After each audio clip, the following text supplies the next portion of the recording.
really. But on a practical level, I'm saying this. Okay, I understand your theory, endless possibilities out there, something's going to happen eventually at some point and everything. But would you rather go to that extent to, or isn't it simpler to just say there is a mind out there that had us in mind?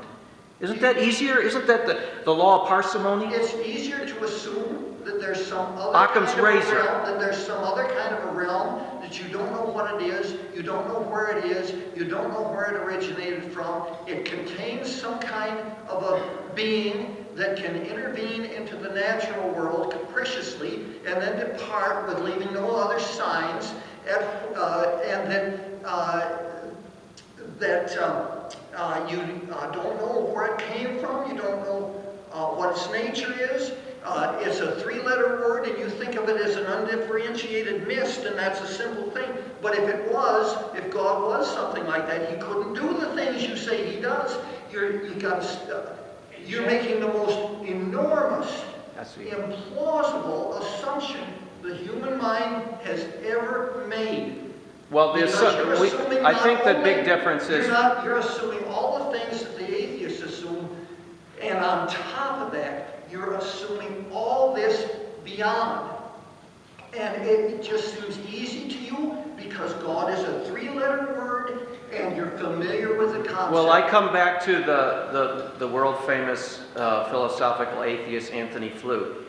He is not making logical fallacies. He is coming to a conclusion, a rational conclusion, that the argument from intelligent design tipped the balance in favor of God for him. Hey, Jeff, you're not giving the argument from intelligent design. You're giving what they call the anthropomorphic argument. No, I'm giving one example of the intelligent design. Is that in biological systems can arise, certain biological systems can arise step by step progressively, like the eye or like the flagellum. That is the other argument. Right, that's one part of the intelligent design. And Anthony Flew, by the way, don't give people the impression that he suddenly became a Christian because he did that. He just said he believed that there may be some design. He believed in an intelligence out there. Okay, thank you.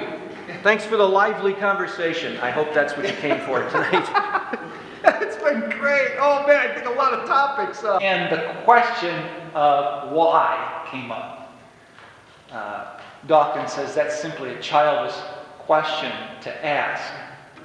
Whereas Craig said, that's a basic question that anyone who believes in God would ask. He is also shown on the video responding to the question of coming to conclusions out of emotions and feelings, or coming to conclusions out of reason and logic. Maybe next time we do this, we can get the equipment running correctly so you can see the two who are experts in that field debate those points. I mean, I'm amateur.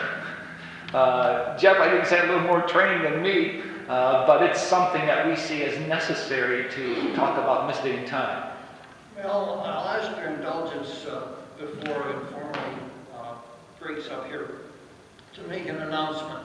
Back in 2004, I mentioned in the paper that every so many years, actually random intervals, this New York State Geological Association meets at Fredonia. And at that time I also said that the creationists could get together and take a poll of the participants of that organization, and that I would pay the Christian $10 for every member participant that believes in special creation and an earth closer to 10,000 years old. I pay the Christian $10. If they would pay me just $1 for every member participant that believed that all life, that all species had a common origin, or closer to the belief that all species had a common origin, and the earth was billions of years old. Well, the New York State and that if I was dead wrong and half or more of them took the creationist view, I'd pay them an extra $1,000. And if they were dead wrong and none of them believed that, they pay me an extra $1,000. Well, this New York State Geological Association meets the second to last weekend in September at Fredonia this year. Creationists have plenty of time to gather up their resources and conduct a poll. And you also can sign up for the field trips. Most of the meeting consists of 2 days of absolutely splendid field trips. You can go out there with people who work with the rocks and work with the fossils every day and can read them like we read a book. And you can see if you can explain with a creationist theory how these things that you see in the rocks right here, you don't have to go to the Grand Canyon and you don't have to go to the Creation Museum. This is right here in Chautauqua County. And you can go there and for a few dollars you can see if you can explain that the way that the professional geologists do. There is your challenge. Okay, it's a challenge. As we're talking about here, the education of children, growing up through grade school, junior high school, the philosophy that's not being taught directly, but indirectly. That philosophy basically boils down to 4 things. 1, naturalism. Things got here merely by natural processes. In other words, when you look at their textbooks, they can explain everything without God. So that immediately gets children to think, yeah, this world gets here without any other outside influence because everything is assumed within the public school happens naturally. The second thing that's being taught is materialism. I'm not talking about greed, but a form of philosophy says only physical things exist. There's really nothing spiritual that's out there. Now, they may teach religions, but it's not in the worldview of those who are producing the curriculum. So you've got naturalism, materialism. Now, they're teaching kids how to be good and not to bully, but is that moral framework from a Christian worldview, or is it from a soft relativism point of view? Meaning, do they teach kids there is absolute morality? Is that being taught? No. Are the 10 Commandments allowed to be posted in any school now? No. That's sending a message saying that there are no moral absolutes. So basically, the framework of teaching morals is from a philosophy of relativism. Naturalism, materialism, relativism, and finally, nihilism. Basically, things really are meaningless and in meaninglessness. In other words, in school, they are not taught the aspect of a future place of rewards or punishment. That's what they're getting now. They're not being told that directly. In other words, a teacher isn't standing up in front of them and saying, students, today we're going to learn about naturalism. Or they're not standing up in front of a class and saying, today we're going to learn about the moral framework for our morals, relativism. Today I'm going to teach you materialism. No, it's said in very indirect ways. And it's the message that they are getting so that the Christian worldview and the Bible becomes very irrelevant for their reference point, starting point in understanding life in this day and age. I think that's a point. Yes? What's changed? It was like that when I was in school. Yeah. And one last thing. Isn't that the church's job to do? Yeah, I would... let's be honest. isn't that their job? Are you not secure enough that when your young people go to school, they will make the right decisions by what is taught in church? Sir, I think you got a very good point, and it's something I really appreciate what you said, because how many Christians have their children go to public school where they're being taught philosophies that are contrary to the church? I mean, what you just said, I went to school in the late 50s, through the 60s, graduated in the early 70s. And I don't remember Christian ideals ever being taught in school, except when Christmas came along, or Easter, or something like that. I don't remember that. Maybe because I wasn't the brightest of all light bulbs in school, I admit, but I don't remember any of that. So what has changed now? And I've always thought it was the church's responsibility, if they're going to teach a Christian ideal, that it's their responsibility in their church, not in the classroom. Thank you for what you said. That's a great point. Thank you. Yes. Mel, this is completely off from everything that's been said here tonight, but it's completely on your topic as announced. And it's something I've never actually asked, but always wondered and has always troubled me. I have trouble believing that there are very many professing Christians or anybody else that really believe in God, for the simple fact of the old adage, which I think is one of the adages that is true, that actions speak louder than words. When I see the behavior of people who, let's just say a lot of people, and then, let's say, I'll use a synecdoche. You know, I know a particular fellow that I've been in his shop, and I was particularly disgusted by his language, and I know how he deals in his business. I know how he treats people. Well, several years later, I got invited to a church for an event, and I'm not good with faces. The guy came up and talked to me, and my gosh, when he introduced himself and I realized who he was, I just about fell over. You know, and I mean, if I really thought there was a sentient God that was looking at me all the time, if I thought my parents were alive in another life, and they and my infinite number of strangers and my friends and enemies were looking at me, I wouldn't go to the bathroom, let alone call Hillary, I've never called a woman a bitch, but I mean, a lot of people do, not even Hillary.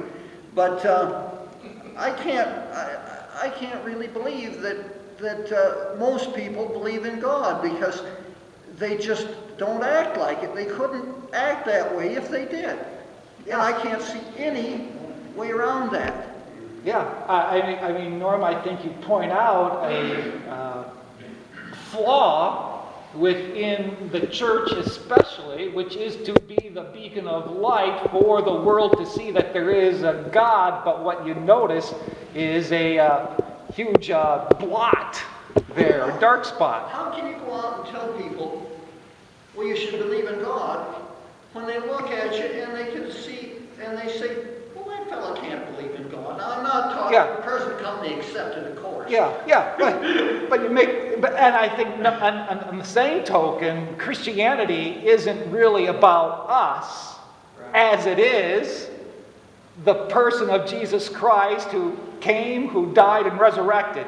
If that really did not happen in history, then there's no point of us even gathering here, because of what Christ did and did alone. I'm not trying to make a theological argument, although you've been doing that all night. Yeah, although on Scripture's terms, that's what it's about. I'm just asking if you really think there are many people. I mean, you have a congregation. You had a lot of congregations. Do you really think there's 80%, 10% of those people really believe in God, that you can look at their behavior and say, well, I can tell he really believes in God. God's looking at him all the time. Yeah.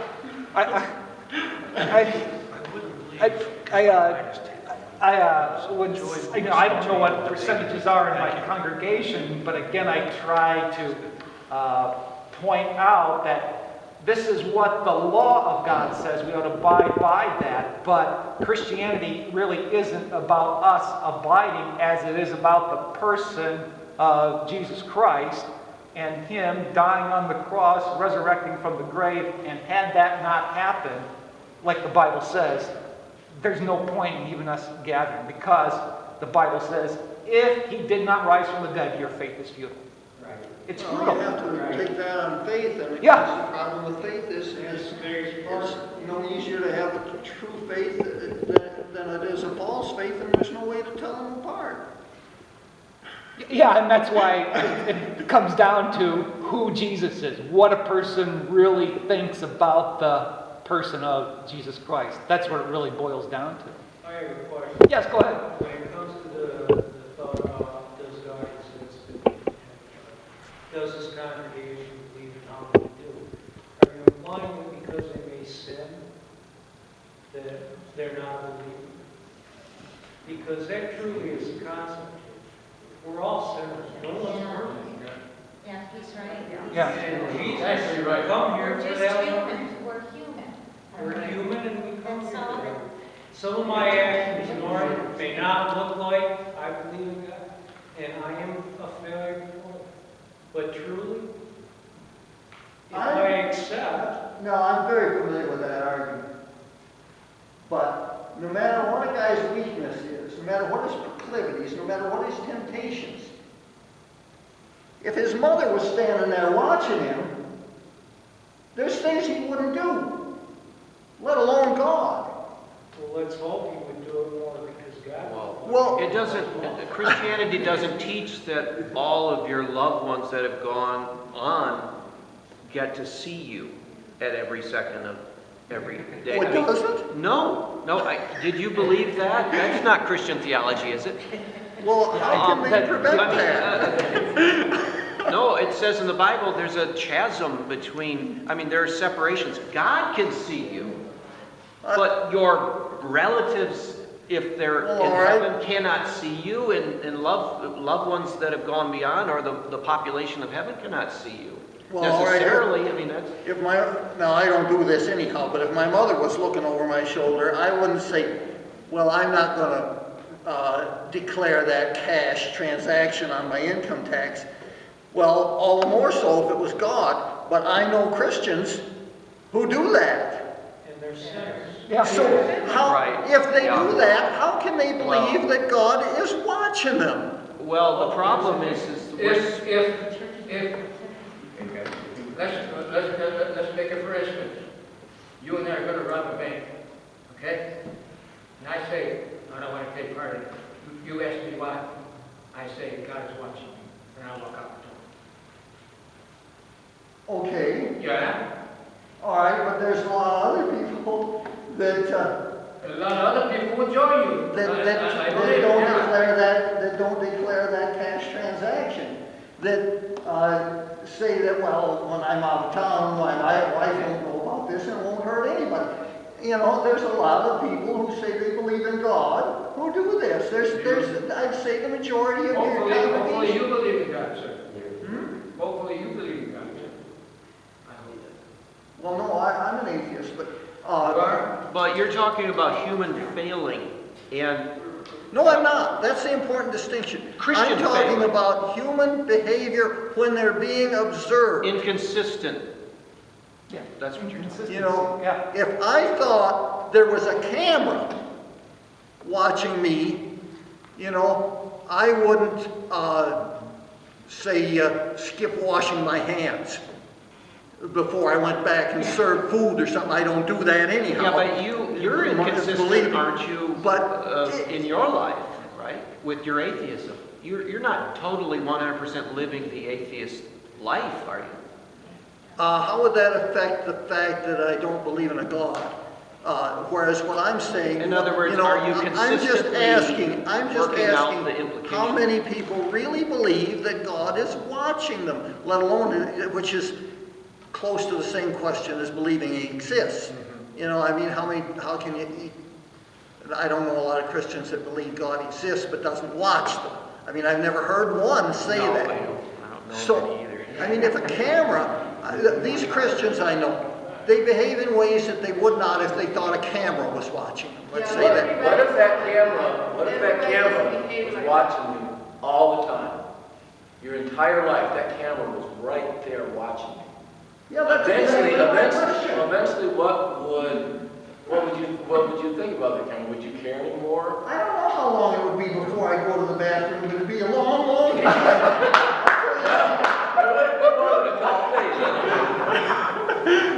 You're like, well, this man, not through the night. I just don't know, and I suppose that maybe I won't live long enough to see that, but there's some people alive today that probably will. It's really sad that it's changed to that, because if you go back in history, look at what would have happened with all the people that were religious-minded for all those years. And they did act the way you're saying.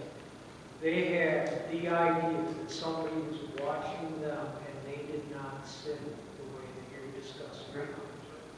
They were believers. Well, Society probably was believers. That's good, but I'm just saying, I see a lot who aren't that way. And I agree. Yeah. And as it goes on, it gets worse. And I just wonder how many there are. That's basically my question, is how many? As Christians, we see a lot of good people too. They're not all that way. You can't say that we're perfect. And there are new Christians who try hard and every day they want to be even better. We should not See, judge. they might do something wrong, but the next day you can bet they're going to try and be a better Christian. That's right. Because that's how we feel. We have to be better every day. Right. I agree with that. Absolutely right. I realize that. But yet, the standard of moral behavior of people who are being watched or think they are being watched by a camera is superior to most Christians, almost all Christians. So how can they really believe in God and that be true? Yeah, but how do you know that it's most... Human weakness. You know, people still have people with all those human weaknesses and all those proclivities. When that camera is watching them, they're still going to have a higher... I think his point, though, was that if the camera's on all the time, you can grow insensitive to it. Yep. You can tune the camera out. I think that's the problem with Christians.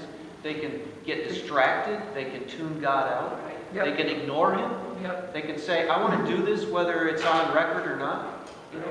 Well, I don't know, would you really get... Yes. Would you really tune that camera out if once a week you went to a ritual that lasted all morning where they reminded you of that and that you could go there and be reminded other days of the Sadly, week too? even under those circumstances, you can still tune God out. I mean, we Yeah. can block out God if we want to. That's a sin. We as human beings can block out God, but God can't block us out. Right. Well, that's not addressing the point. I believe it is. I think, too, I mean, that's just the way it was from the beginning. If you receive the biblical history, even Adam blocked God out when he decided to eat of the fruit. And that has been the pattern since that great sin, that even as we are redeemed, justified, and sanctified, we are not yet glorified. That will be heaven. So now this is a struggle in the process of being sanctified and conform more to the image of Christ.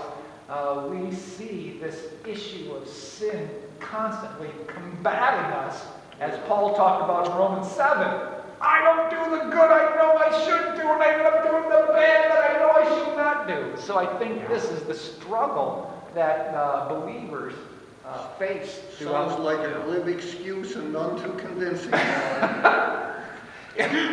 But I think that's why we don't really want to point at ourselves as we point at Christ, the one who lived perfect, the one who gave all. the one who recognized he was in relationship with God and knew the camera was on him all the time and did not fall, and yet he gave all he had for us. And because he rose from the dead, that's who we point to and not ourselves. And I think that distinguishes us from every single other religion, because other religions say it's about me and how well I do to get to heaven. Whereas Christianity says, no, it's about Christ and what he did and came to do that takes me to the eternal reward. I wish that some church would sponsor, or anybody sponsor a sociology experiment. You take 2 subject groups, 2 classes, say 20 people each, in college or in high school. I'll select them all Christians in 2 different rooms, and they're taking the same test. And in room A, before the test begins, you have a pastor come in and say, God is watching you. In room B, you have a teacher come in and say, a camera is watching you. And then and then have a camera really in both rooms and see what or some other means of telling what the percentage of cheating is. That'd be a valuable experiment. Wow, you should do that. Yeah, Submit wow, that. that Would be interesting. Thoughts. You know, you'd have to run it, 15, 20, 30 times to get valid statistics.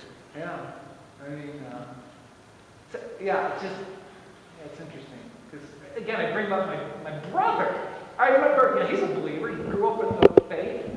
When he did a job and somebody paid too much for it, he realized he had more money than he ought to have, and he went back to the person and gave back that money. I think that surprised the person, but my brother, recognizing he's a believer, he's got to do the right thing in the sight of God, even though nobody else knew it. I found cash on the campus lawn, and I took it into the campus police and waited 6 months and went back and got it. Right. And see, I'm not saying that you don't, but I'd say his reason for doing so was he's a believer in Jesus Christ, and he ought to act consistently with that. And I think We all ought to. But yeah, my question would be, why should you when you don't believe in God? I don't know, but it seems obvious to me. I can't answer you that one. Okay. So there's a morality. Yeah. So where do you come? Yeah, exactly. Exactly. I think that's a huge question. It is a huge question. Huge. Without morals, where did they come? Who put them? Because if we're self-serving individuals, you never would have needed that, because it's all about me. Your question is making certain assumptions that aren't valid. Well, no, I have really, a moral code, Right. and it doesn't have to have an external source. And if it does have to have an external source, it doesn't have to be a god. I don't know whether I suppose. Practically speaking, my moral code must largely come from my parents, and they were secular people. right? What? And Darwinism, survival of the fittest, would say, you do to win. Darwin never said survival of the fittest, and if you want to debate Darwinism, I'll be glad to do that when we have more time. Because survival of the fittest, you saw that. no, that's Herbert Spencer that said that, Yeah. but it's not so much survival; it's the number of progeny. But in any event, that's the most silly. I don't know. The Christians make so many, creationists especially. I wish the heck you Christians would jettison this creationism. You are doing yourselves and through that society more harm with that silly nonsense. It makes no difference whether let's just say for the purposes of argument, that Darwinism inevitably, unavoidably leads to Nazism. That has nothing whatsoever to do with whether it is true or erroneous. I mean, what are you going to do? Not teach something because it has a bad result? The word is teleology, folks. It's an error in logic. You know, philosophy 101. But see, we can't, as Christians, we have to be creationists because, you know, God made the world, there was the original sin. If God didn't create the world and it wasn't the original sin, then there's no reason for Christ to come. Yeah, I know you have a real problem that way. That's right. So as Christians, we can't get rid of creation. But you managed to ignore the verse in Matthew where Satan took Christ up to a high mountain where he could see the whole earth. You know, there is no mountain that high. The earth is not flat. You know, as obviously whoever wrote that Matthew thought it was. You're able to get around that. You know, you better get over this creationism because you're doing yourselves more harm there. You're making it so that nobody can take you seriously. But then again, They're not taking God seriously. yeah, I mean, who took Christ seriously? Right. Except for those disciples and earnest followers, Rome didn't take him seriously. The Pharisees didn't take him seriously, except for the statements that he made. So that aspect of who's taken seriously for us, I don't think is the real question. The question is it true? True. The Islamists, they didn't take it seriously either. Yeah, right. They didn't take. Oh, They no, didn't like take. the other half of the world, right? Yeah. They really don't take Jesus serious. And therefore, it's a good thing if people don't take you seriously. That's not up to us. Yeah, that's not. I mean, that's what you seem to be saying. But I don't think that's really. Otherwise, what is your point? I don't think it's up to us if they take us seriously. It's up to us to be like Christ was, a testimony to the truth. His word is true.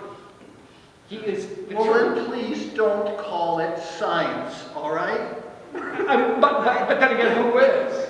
I mean, I don't call As creationism you just science. pointed out, science, by definition, is explaining the universe and the things that happen in it through natural causes.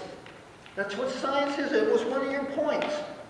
You can't introduce miracles and call it science. That's not science, that's religion. That's what religion is. It's about miracles. It's about things that there isn't any evidence and you can't have any evidence for. Science is about the things that is all evidence and you must have evidence Right. for. Things that are observable, testable, and measurable. Yes. Right. And deducible from the evidence. Right. That's But- perfectly valid. Yeah, but We don't science know, can't- we don't know that there's a painting over there. All we know is we're getting light into our eyes that the brain is able to resolve into an image like that. But it's a pretty reasonable deduction that there's a painting over there. yeah, but science can say we know the world is here, but we really don't. Science can't answer the question how it got here. But it's working on Who gave you that? it. And it's working on explaining it by natural means. That's what science does. Right, but It does doesn't that- have to have all the answers now. It doesn't even have to have all the answers ever. It just deals with the part that is the natural explanation. That's what it does. That's its legal, limitations, its definitional limitations. natural explanation for the things that happen in the present. For the universe and the things that happen in it. I made up In that the present. definition, and I think it's the best definition that's ever been made for science. Yeah, but I tacked an implicit naturalism in the definition. Yes, it is naturalism. It is Yeah. based on naturalism. Right. But it can't answer the question how it got here. Oh yes, it's working. It can try, and I'm sure it will ultimately. There's been fantastic progress in the last several years, and there are theories about the nature and origin of the universe that are so far beyond what you even suspect. Like the old hillbilly stage joke. There's always a dummy on stage. Well, he don't know nothing. He don't even suspect nothing. Well, that's the way anybody is in, the normal everyday life. the explanation, the accounts you get in the press or in a popular book of the most advanced cosmological theories, never mind quantum mechanics, are so inadequate, and the general public is so far removed from what the mathematicians and the theoretical physicists are thinking, that it's almost impossible to explain. There could be 11 dimensions. Time could be an illusion. The universe could be infinite in 4 different ways. There could be other universes. You know, there is no such thing as now. Now and the past and the present are not really fundamentally different. They all really exist in the same way. A thing is not either here or there. It's partly everywhere, and it isn't resolved until you make an observation. It makes no sense. It's impossible to visualize. How can we visualize 4 dimensions, 5 dimensions, let alone 11? It's possible that our 3-dimensional universe is a hologram that's projected from some multi-dimensional universe.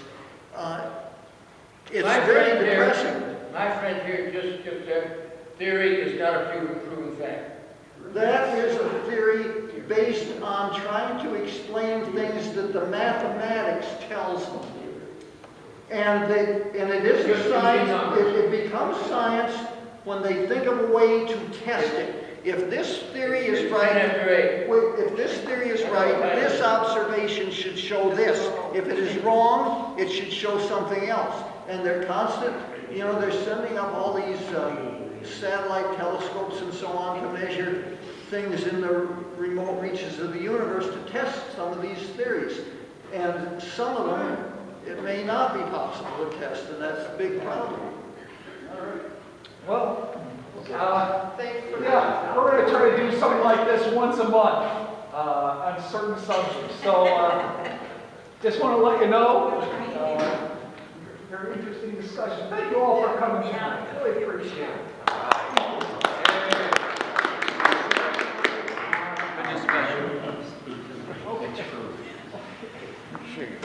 Nice to meet you.